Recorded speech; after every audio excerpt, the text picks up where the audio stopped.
What's good, Whisper Nation? We are back again, and the NFL is here. We are actually talking about actual games. It's not just hypotheticals on what could happen this season. We are diving into our very first matchup breakdown. We're doing the Thursday night game. So, Tampa Bay Buccaneers versus the Dallas Cowboys. I don't think they're America's team anymore, but maybe we could dive into that as well on this show right here on the Fantasy Whispers. Right here.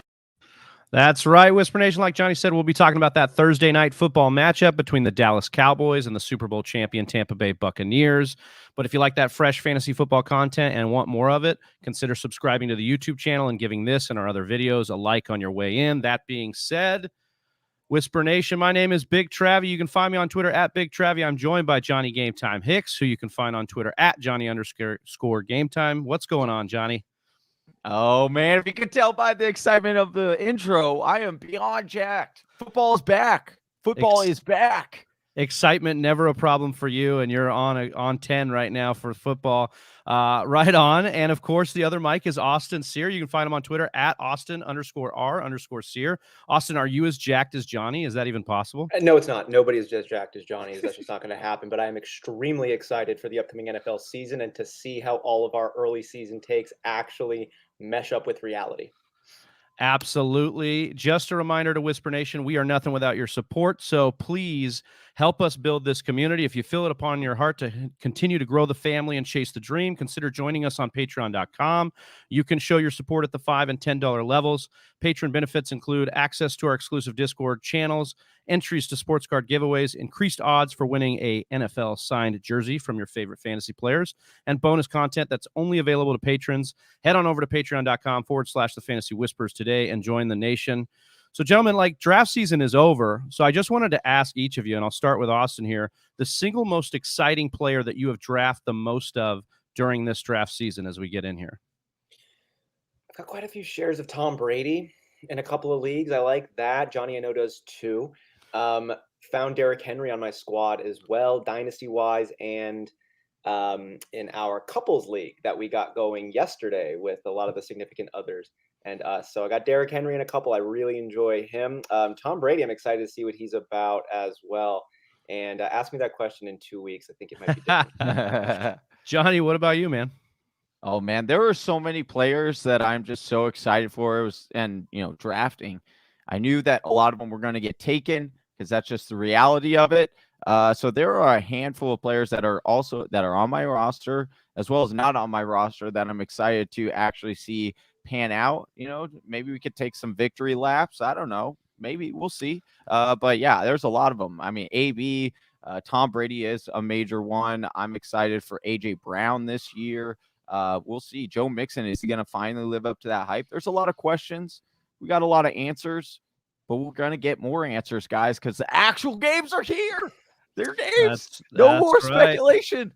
Well, this is the Thursday Night Football live show, which we will be doing every Wednesday. And just as a reminder how this show is going to flow, we're going to go through that game, give you some start-sit answers, give you some detailed stats about these players. But just a reminder for any lineups questions that extend past this Thursday night game, save those for the behind-the-scenes portion of the show, which we will jump into immediately after this show, and we'll try to answer as many of those questions as time permits. Without further ado, gents, let's get into this game, and we start with the Dallas Cowboys facing the Tampa Bay Buccaneers, who are hosting this game as 8-point favorites. It's a 51.5-point over-under right now. When I look at this Dallas squad, we'll start there, the visiting team. We just wonder a few questions about what we're going to see out of this offense this year. We obviously know the offensive line is improved. It's getting healthy. And so, Austin, I'll start with you because a lot of the narrative on Zeke has been, was he washed last year? Did he fall off a cliff? Dak left the team. Where do we think? Where's our temperature gauge on Zeke this year coming into the season? I like Zeke. I'm not dismissing the reality of an aging body with more tread on the tires.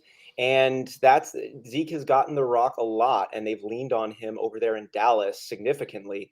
And you've seen his rushing yards go down every season that he has been in the league. But the biggest impact that we saw was, of course, Dak Prescott being in the offense or out of the offense, going back to last season. 4.0 yards per carry and 65.3 yards per game in 2020. But with Dak Prescott in the lineup, he was over 4 yards per carry and under 4 yards per carry without him. We saw him collect an average of 1 rushing touchdown per game with Dak in the lineup, and then just 1 rushing touchdown in the remaining 10 games with Dak Prescott out of the lineup.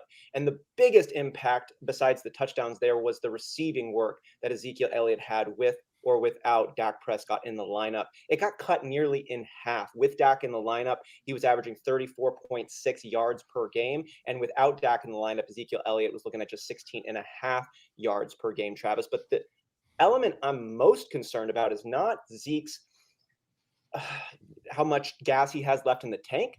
It's Tony Pollard. Tony Pollard, to me, is a name we're not really speaking that much about. Tony Pollard has received over 100 rushing attempts, 101 last year in 2020, and caught 28 passes on 40 targets. Zeke obviously overshadows him, but he does get work, and it's significant. And what he does with that work is extremely efficient. Last year, Pollard was the number 2 ranked elusive halfback by PFF, and going back to 2019, he was the number 1 ranked elusive halfback. And last year, Derrick Henry, Aaron Jones, Dalvin Cook, Kareem Hunt, these guys were right behind him last year. And in 2019, nobody was right behind him. We've seen a coaching change in Mike McCarthy come on board, who has not been obsessed with his running back in years past. I'm just not surprised if we see more of an even split, or not necessarily an even split because it is still Zeke's backfield, but Pollard could be getting work where you previously expected Zeke to eat it all up. But I think Zeke is going to be just fine. And if you got him in your lineups, enjoy him this game, even if Tampa Bay. Very interesting point, Austin, that was brought up at the beginning of the offseason with Pollard, but then kind of hushed down after Hard Knocks and we saw Zeke and people kind of quieted down on the Pollard train. It'll be interesting to watch that usage, as you said. Appreciate you breaking that down there. I wanted to bring to the table here Dak's whole outlook, because that's the one we're really concerned about here with Dak's shoulder piping up a little bit on Hard Knocks and in the preseason. If we look at Dak, I wanted to say, is Dak going to be okay? What's the impact of the shoulder injury, even if he's got to kind of nurse it back to health in the middle of the season or the beginning of the season? We look at his career yard per average, or yard per attempt, 8.4 in 5 games last year, but still not far off from 8.2 in 2019 and 8 in his rookie year. So we see a track record of him continuously pushing the ball a little bit down the field here. His average depth of target, 8.3 last year, was around 17th in the NFL. So that placed him around Sam Darnold and Daniel Jones. So it's not like he's needing to push the ball down the field. We look at Ceedee Lamb's slot yards last year, 877. That was the most by a rookie since 2006. So my point being is that Dak has enough of a track record here, a hell of a supporting cast to work through a shoulder injury, in my opinion. And I actually think that because his offense is so built around him with so many weapons, he could probably nurse that to, in live action. But Johnny, I wanted to ask you about the pass catchers, because we're actually going to see Dak back, Zeke in the lineup, and then all 3 of these studs at wide receiver. What's your gauge of how this usage is going to be? Yeah, not the greatest matchup week 1 against Tampa Bay, right? Tampa Bay has one of the better pass rushing defenses as well as rushing defense as well. So there are going to be people looking at that starting lineup and saying, should I get cute week 1? Here's what I would say. I would not get cute, even though the matchup pool for Amari Cooper and Ceedee Lamb is a little bit more difficult than you'd like to see week 1, right? But Amari Cooper should still get a plentiful 20 to 22% of this target market share, which should allow him to get plenty of fantasy points for this weekend, despite the tough matchup. I do think Ceedee Lamb is going to be the main target here.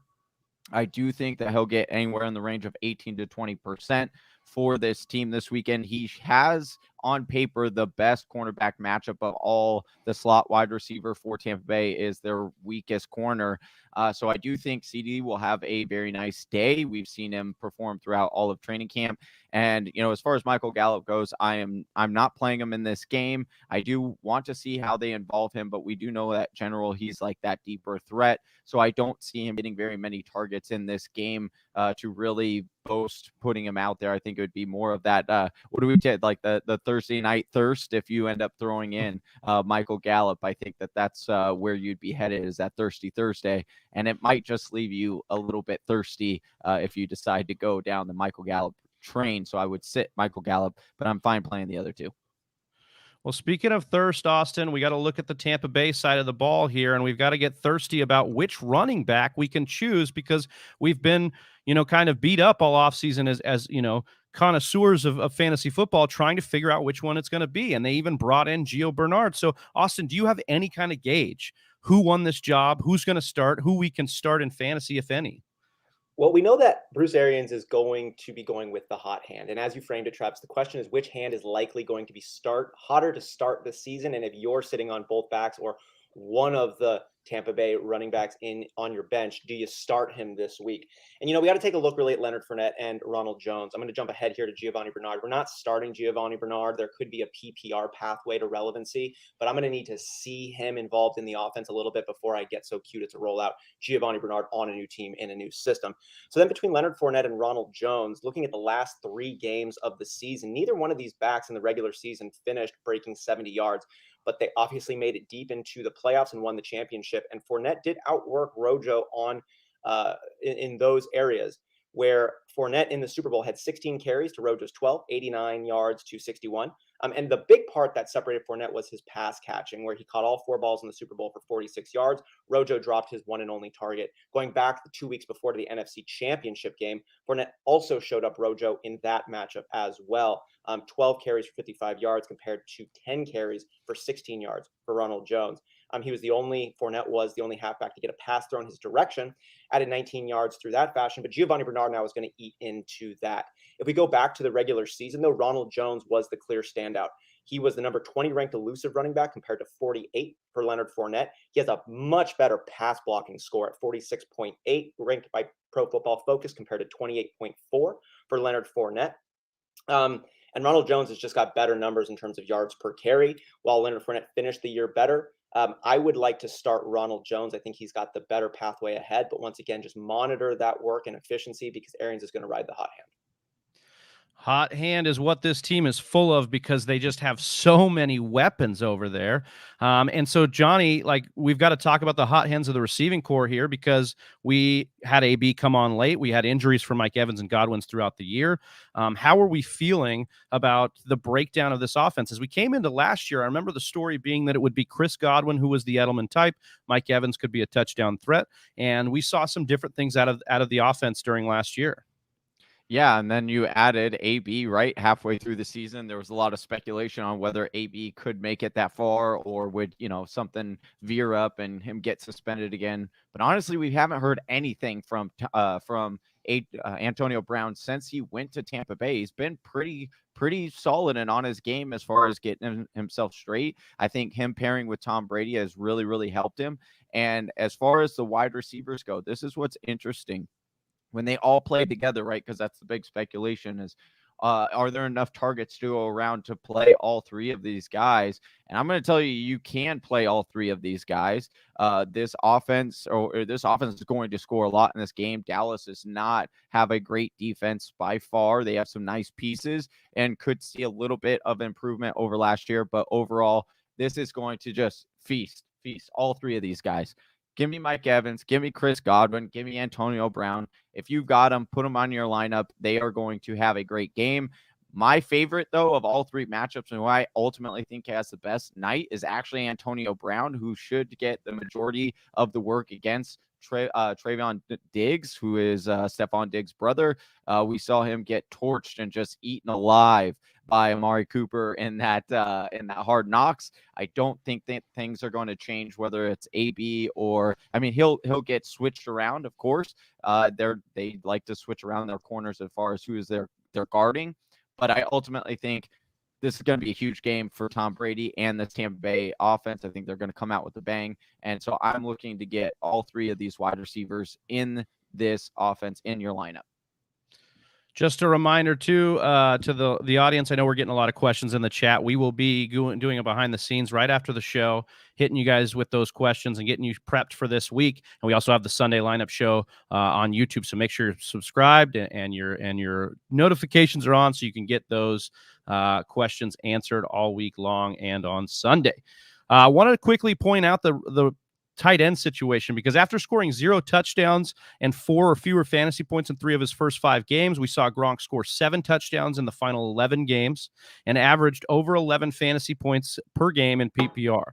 So we've got Howard returning now, OJ Howard returning from an Achilles tendon tear that knocked him out of week 4. So what we're seeing is Howard didn't do a ton. I mean, he did have double-digit fantasy points in half of those games, but what he did to Gronk could have been significant. I'm really going to be looking at the usage here with Howard back and see if that was the cause or if it was just Gronk getting back to football. We remember he took a lot of time off. So that's something I'm going to be keeping an eye on, and I think Whisper Nation too. But as Johnny and Austin said, this offense is loaded with weapons. So what does that mean? We love Tom Brady this week. These are the matchups you want to attack. Tampa's implied total for the week is 30 points, guys. That is the second highest point total on the week. We love that. Only 2 other squads allowed more passing touchdowns last year than Dallas. If we think Brady is a fringe quarterback, which I don't think anybody on this show does, but the industry kind of did. If we think he's a fringe quarterback, this is the matchup to attack. And I think you put Brady in your lineup and attack accordingly. But that wraps it up for the Thursday night matchup show here. We'll sign off here for the quick behind the scenes and get into some of these questions. I'm jacked. Right here. I didn't hit the intro, so I didn't know who was that. That was on me. But welcome into the behind the scenes show. Hey, you could tell it's week 1. I will just say that. Huh? Oh my God. I thought you were going to keep going with the slow outro, and then I was prepared to hit it, but then you were just like, "Oh, I forgot about the." Okay, we'll have the slow 30-second outro next. Well, I thought about it. I was still going to hit it, but then I was like, maybe not. I screwed it up. I just want to say what's up to Whisper Nation. I know we were trying to get through that Thursday night matchup show, and you guys had some questions, so we'll get in here. Hungry Lion, Pizza Belly, Hyper Martin. We have some just great people in here. BGW. Scott, of course, BGW. But let's get into some of these questions, shall we, boys? Yeah. We got, let's see. Is this a question? Oh, right here. Yeah. So Hyper Martin says, I started AB over OBJ. I think I made the right choice. If so, let me know. So my 2 receivers for week 1 are Judy and AB. Johnny, I'll pitch this to you because you broke down the Tampa wide receivers and you said start them all. Do you like OBJ? Or do you like AB over OBJ here for Hyper Martin? I do like this for week 1. I think that Cleveland, you could see a very heavy run game. Not to say OBJ won't have a decent game, but AB has the higher upside, and he's not coming off of an injury as well. That's the whole thing is with OBJ, expect him to come into the season a little bit slower than what we would initially project or how he could finish. That over-under, not a slouch either, though. Cleveland facing Kansas City, another should be barn burner over there. Let's see. So Pizza Belly says, I got Callaway and a few. Also Lamar. Oh, no. Sorry. I thought that was a question. Good for you. Yeah, great for you. Austin, BGW asks, should I trade Joe Mixon, Waller, and Julio for A.J. Brown and Kelsey? I have Miles Sanders to replace Mixon at flex already, and I have CMC and James Robinson and Diggs. I would not. I'm going to keep this one here so you can see the question here. I would not, because I think Kelsey and Waller are closer than our history books want to present, or Kelsey's just a legend. Kelsey's like turning into a perennial. He's like a Gronk. He's like a Tony Gonzalez. He's getting up to that level.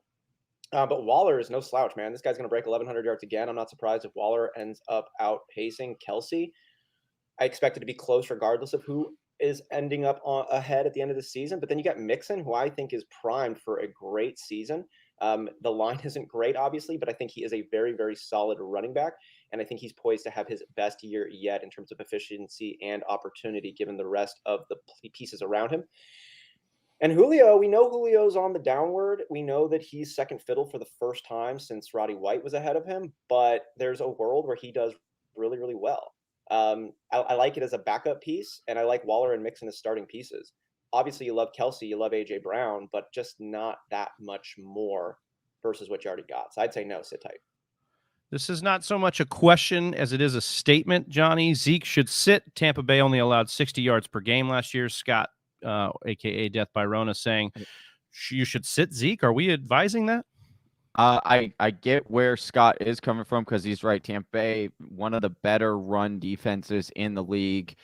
and I don't expect that to change. However, don't get cute week 1. It's too much. Like, what are the odds that you were able to draft 3 other running backs that have better matchups and you feel confident in those than to sit Zeke week 1 against Tampa Bay? I still do believe he will rush for at least a touchdown in this game. I do think that even though that D-line is very nasty, but I'm not going to get cute on week 1. I drafted Zeke for a reason. I'm playing him. All right, Mr. Miyagi coming in for you. Austin says, I have Ceedee Lamb in my IR because of COVID, which I believe he's been lifted, so you can take him out of your COVID spot. Oh, but that's what he's saying. I need to drop Justin Fields or Trey Sermon. QB is Tannehill, I think is what he was trying to say here. Running backs, Eckler, Monty, Swift, Gaskin, and Hunt. So, Austin, are we sticking with Tannehill, or are we dropping Trey Sermon? Justin Fields has, as you put it, that world beater upside, right?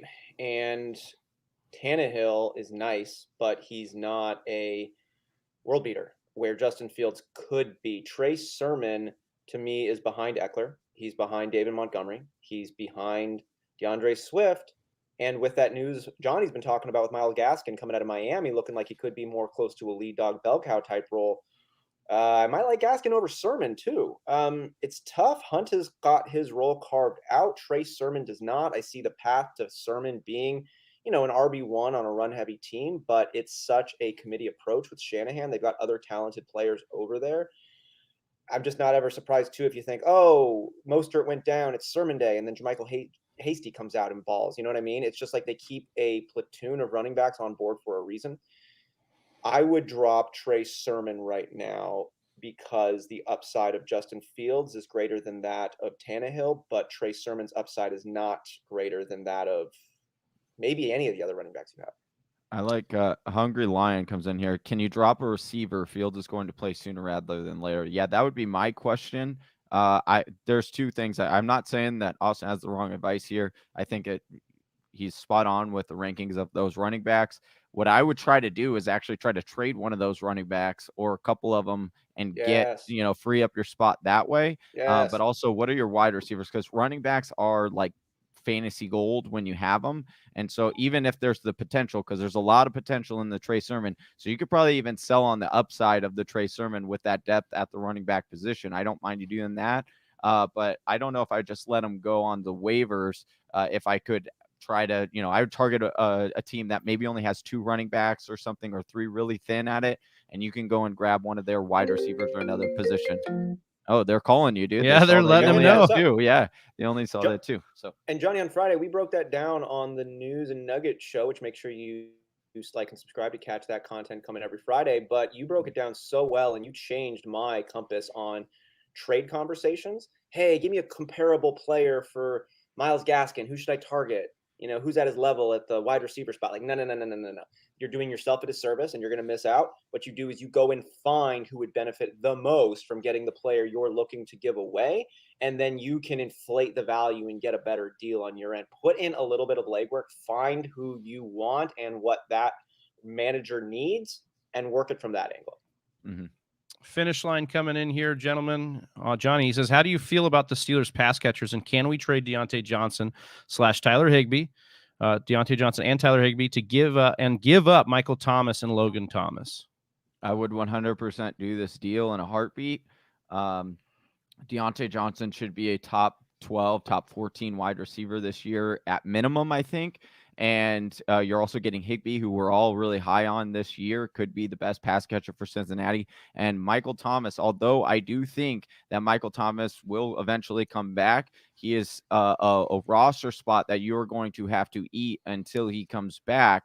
And so when you're looking at getting, 2 viable pieces that you could play for season long, that's what I do like. And so I would do this deal if you can. That's that stuff that Johnny does like. Yeah. Quinn Sullivan is coming in here asking Austin, 12-team, half PPR. Do I start Marco Gallup against Tampa Bay or Russell Gage against the Eagles? Please help. That Tampa Bay defense is tough, right? Top 5. Gallup is the clear number 3 now with Ceedee Lamb and Amari Cooper entrenched above him. Russell Gage could also be the number 3 option on his team if Kyle Pitts is that number 2 behind Calvin Ridley. It's going to be a less voluminous Falcons offense than we've seen in years past. With that said, Johnny, I want to know what your take is on this one as well. I think there's a higher floor for Russell Gage, and I think there's a higher ceiling for Michael Gallup. That defense, though, against the Buccaneers gives me some pause. They've got a lot of weapons over there I think Dak's going to try to use, and I don't think he's going to try to force anything over there to Gallup, making his floor near subterranean. Russell Gage, though, is going to be involved, and the Eagles aren't going to be like, unless Jalen Hurts comes out and connects with all these question mark wide receivers and does something insane, like it should be a pretty manageable game in terms of expectations. And I think Russell Gage is going to fit nicely. I don't think either one are going to blow you away or win you your matchup, but I'm taking Russell Gage, I think, this week after talking it through. Yeah, I would do the same. That Eagles defense is. It's a unanimous. I just wanted to chime in and say I'm unanimous with you guys on that one as well. I just think Gage has the higher floor, exactly as Austin said here. All right, let's get you a question in here, Travis, real quick. Well, that's Mr. Miyagi just chiming back in. He said wide receivers are Calvin Ridley, Allen Robinson, Deontay Johnson, CeeDee Lamb, T. Higgins, and Ayuk. Those are wide receivers. Yeah, those are wide receivers. They are good. So what I would do, I would, in all honesty, so yeah, like pair T. Higgins, or pair because T. Higgins your worst wide receiver on that bunch. Pair T. Higgins and I thought he was trying to trade for T. Higgins though. But maybe pair T. Higgins and Trey Sermon for a better wide receiver if you can. That'd be nice. All right. Well, that does it for us in the Thursday Night Football matchup show. Make sure you get part 1 and part 2 of the full matchup shows by subscribing anywhere you get your podcasts. And if you have any further lineup questions, make sure you're subscribed on YouTube and tune in Sunday morning, an hour and a half before kickoff. You can also check thefantasywhispers.com for our weekly rankings. For Johnny Game Time Hicks, for Austin Sear, I'm Big Travie, and we are the Fantasy Whisperers. We're out. Peace. Help us get to 2K before the season starts. 2K subs. We're Sub it up. Sub it up. Right here. Oh, hey, you made it to the end of the video. If you like what you saw, go ahead and hit subscribe. Make sure you hit that bell so you get notified anytime we drop new content or go live. And if you're still not sold yet, check out one of these videos.